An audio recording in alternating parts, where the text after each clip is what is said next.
Olá, bem-vindo a Salmos para uma quarentena. Nosso tempo diário de meditação no livro de Salmos, procurando entender o seu significado para nós também nesta realidade que estamos a viver, lidando com esta pandemia.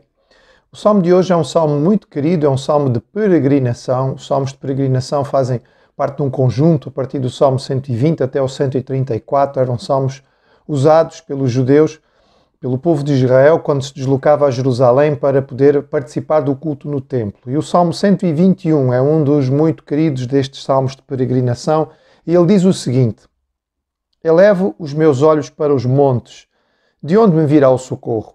O meu socorro vem do Senhor que fez o céu e a terra. Ele não permitirá que os teus pés vacilem, não dormitará aquele que te guarda, e certo que não dormita nem dorme o guarda de Israel. O Senhor é quem te guarda, o Senhor é a tua sombra à tua direita, de dia não te molestará o sol, nem de noite a lua. O Senhor te guardará de todo o mal, guardará a tua alma, o Senhor guardará a tua saída e a tua entrada, desde agora e para sempre. Este salmo tem ênfase no verbo chamar na língua hebraica. Este verbo traz a ideia, ou contém a ideia de proteção, de guarda. E este salmo repete significativamente isto. Tem a ver com proteção, com o Senhor que está à volta daqueles que são seus, daquele que os guarda. Ele começa no versículo 1 com a ideia própria do peregrino. Aquele que vinha caminhando, podia vir às vezes de muito longe, as tribos de Israel estavam espalhadas, algumas pessoas teriam que viajar vários dias para poder conseguir chegar até Jerusalém. Jerusalém ficava edificada em colinas, e o templo estava no Monte Moriá. Portanto, à aproximação, as pessoas levantavam os seus olhos para olhar para cima, para ver o templo local que era o alvo da sua peregrinação e o motivo da sua alegria. Também é verdade que este gesto de olhar para cima é comum quando nós queremos de alguma forma acessar a divindade. Quando estamos a pensar em Deus e queremos de algum modo falar com Ele, é muito comum olharmos para cima. Era prática dos judeus orarem olhando para cima com as mãos levantadas e, portanto, esta ideia aqui de levantar os olhos é comum. O salmista coloca a pergunta e logo dá a resposta. Ele não é como muitos daqueles que faziam parte dos vários cultos e tipos de adoração da sua época, que adoravam os elementos da natureza deificados ou divinizados. Ele não adora aquilo que é próprio da criação, o sol, a lua, as estrelas ou qualquer ser poderoso da terra. Ele adora o Criador, aquele que está acima de todas as coisas. Hoje em dia, nós ainda temos tanta gente que confia e depende de forma significativa da astrologia e busca nos astros a interpretação da sua própria vida ou, de certo modo, aquilo que está escrito nas estrelas. Nós adoramos aquele que fez as estrelas. É Ele que realmente define e escreve a história e, portanto, o nosso Deus está acima destas coisas. A ideia de que os pés não vacilam provavelmente está ligada à ideia de estar a subir e, evidentemente, que numa subida há sempre o risco de escorregar, porque a palavra aqui no original também dá esta ideia. A ideia não somente física, no momento da peregrinação até ao templo, mas também durante a vida. O Senhor é aquele que nos guarda e não permite que nós vacilemos ou escorreguemos. Nós podemos achar estranha a ideia de Deus não dormir, ou de ser mencionado aqui como uma grande coisa, não é? Parece que o salmista coloca isto como uma grande coisa. Olha, o nosso Deus é um Deus que não dorme. E para nós pode parecer desnecessário. A nossa teologia talvez esteja um pouco mais avançada, porque temos muito mais revelação do que eles. E pensarmos que esta colocação aqui do salmista não faz sentido. Mas lembremos que os deuses do paganismo, dos povos à volta de Israel, e Israel estava influenciado por estas visões teológicas, eram deuses que eram muito parecidos com os seres humanos, e eles também dormiam. Lembramos, por exemplo, o episódio de Elias com os falsos profetas, os profetas de Baal. Eles estão a clamar ao seu Deus durante muitas horas, e às tantas Elias começa a fazer troça deles, e diz mesmo: "Opa, gritem mais alto, pode ser que ele esteja a dormir."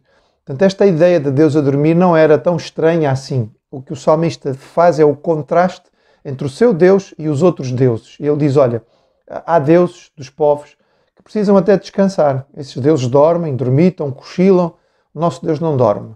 Não há nenhuma ocasião em que ele esteja a dormir. E realmente nós podemos lembrar os múltiplos episódios bíblicos em que Deus está a agir enquanto os homens dormem. E enquanto nós estamos em repouso, ou quando parece que deixamos de nos preocupar, repousamos e dormimos à noite e Deus está a agir.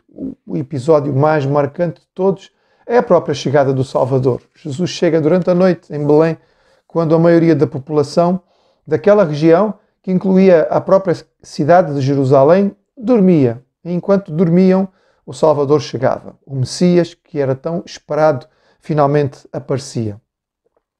O Salmo continua com esta ideia repetida muitas vezes de guarda.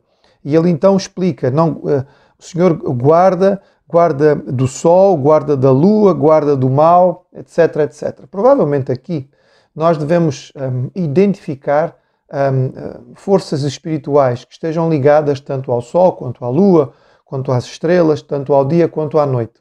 Mais uma vez, o contexto da realidade do salmista e de Israel à volta dos cananitas era de muitos seres espirituais que podiam fazer mal às pessoas e que estariam ligados às vezes aos seres celestes, por exemplo, à lua e às estrelas. Então há aqui uma ideia de que nós não temos medo do povo de Israel, porque ele identifica todas estas coisas como parte da criação e a sua confiança está em Deus e, portanto, ele sabe que o Deus Criador não tem qualquer dificuldade em nos proteger dos elementos da criação.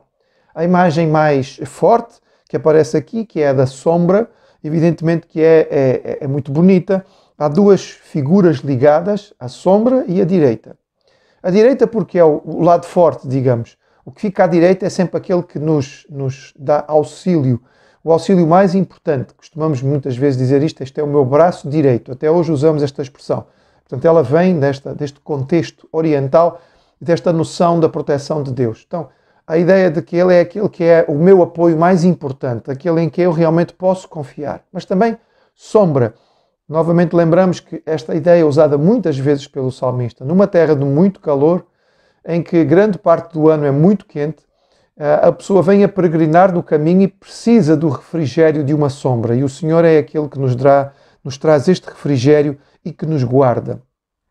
A parte final do Salmo fala sobre o Senhor como guarda, repetindo a ideia da saída e da entrada, desde agora e para sempre. Provavelmente a ideia inicial está ligada à própria peregrinação em si. O Senhor é aquele que guarda a saída da viagem e a chegada da viagem. É aquele que está com o peregrino ao longo de todo o caminho. Ele guarda o peregrino no início da sua viagem, ele guarda o peregrino no regresso da viagem. Lembremos que os povos à volta de Israel, muito supersticiosos, lançavam sortes e procuravam sinais, augúrios no céu, nas estrelas, no voo das aves, etc., para poder perceber se podiam ou não começar uma viagem. Até hoje, entre os muçulmanos, há dias considerados propícios para uma viagem e dias em que não se deve viajar ou não se deve fazer um negócio. O salmista diz que o Senhor é aquele que guarda e, portanto, tanto faz o dia ou a hora. Ele guarda-nos quando saímos, Ele guarda quando voltamos, Ele está connosco na partida e na chegada. Ele guarda agora e nós sabemos que Ele está connosco para sempre. Ou seja, é um salmo bonito, é um salmo que tradicionalmente é usado pelos judeus nas sinagogas em tempos de dificuldade. É um salmo que nos chama a olhar para cima e confiar naquele que é o Deus Criador, que tem todo o poder sobre todas as coisas. Um Deus que não precisa descansar e que constantemente é o nosso braço direito, o nosso protetor, o nosso guarda, a nossa sombra, que está connosco quando saímos e quando voltamos. É um Deus que nos dá toda a proteção. Neste tempo de pandemia, de ansiedade, de angústia, de preocupação, que este salmo possa servir também de calmante para as nossas almas e de segurança para os nossos corações.